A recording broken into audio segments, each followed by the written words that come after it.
Iran के सामने बार बार America की तरफ से गुहार लगाई जा रही है। डोनाल्ड ट्रंप बार बार कह रहे हैं कि सीज फायर कर लीजिए, लेकिन ईरान सीज फायर करने के मूड में कतई नहीं दिखाई दे रहा है।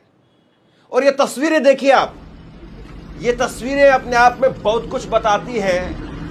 भरी दोपहरी में किस तरीके से ड्रोन से लगातार ईरान हमले कर रहा है और कहां पर हमले हो रहे हैं? इजराइल के हाइफा शहर के अंदर, वहां पर हमले हो रहे हैं।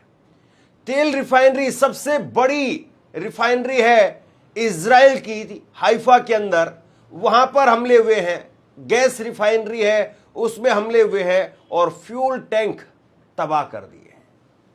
और दूसरी तरफ जो तस्वीर निकल करके सामने आ रही है अमेरिका की तरफ से, ऐसा लग रहा है कि डोनाल्ड ट्रंप ने, अमेरिका ने पूरी तरह से मन बना लिया है कि भाई हम लोग इस युद्ध से पीछे हट रहे हैं।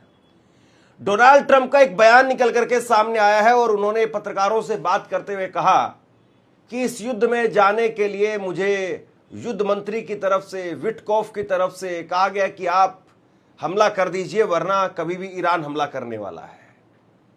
क्या आपने कभी सुना है कि कोई राष्ट्र अध्यक्ष बीच युद्ध में अपनी जिम्मेदारी से पल्ला झाड़ते हुए अपने नेताओं के ऊपर, अपने सेनापतियों के ऊपर, या फिर अपने सेना के या जो सुरक्षा सलाहकार हैं उनके ऊपर पूरी तरह से पल्ला झाड़ करके खड़ा हो जाए?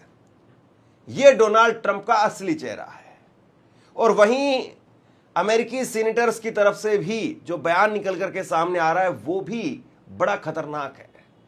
अब अमेरिका कुल मिलाकर के ये चाह रहा है कि वो यहां से भाग जाए, इजराइल को इजराइल के हाल पर छोड़ दे, और उसके बाद में आपस में अरब देश और ईरान वो लड़ते रहे, सालों साल इनकी जंग चलती रहे, और ये लोग फिर से रैम की भीख मांगते हुए मेरे पास में आए कि हमें बचा लीजिए, मैं फिर एक सौदा करूंगा इनसे, और उसके बाद में फिर बाद में देखेंगे।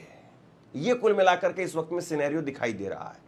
मैं तस्वीरें एक एक करके आपको दिखाता हूं। सबसे पहले तो आप ये तस्वीरें देखिए जो अभी अभी कुछ देर पहले निकल करके सामने आई है। कुछ घंटे पहले ही हाइफा के अंदर इजरायली तेल रिफाइनरी, गैस रिफाइनरी और फ्यूल टैंक पर आर्मी ने एयरफोर्स ड्रोन के जरिए हमला किया है, और कहा जा रहा है कि ये शाहिद ड्रोन के जरिए हमला किया जा रहा है। और सबसे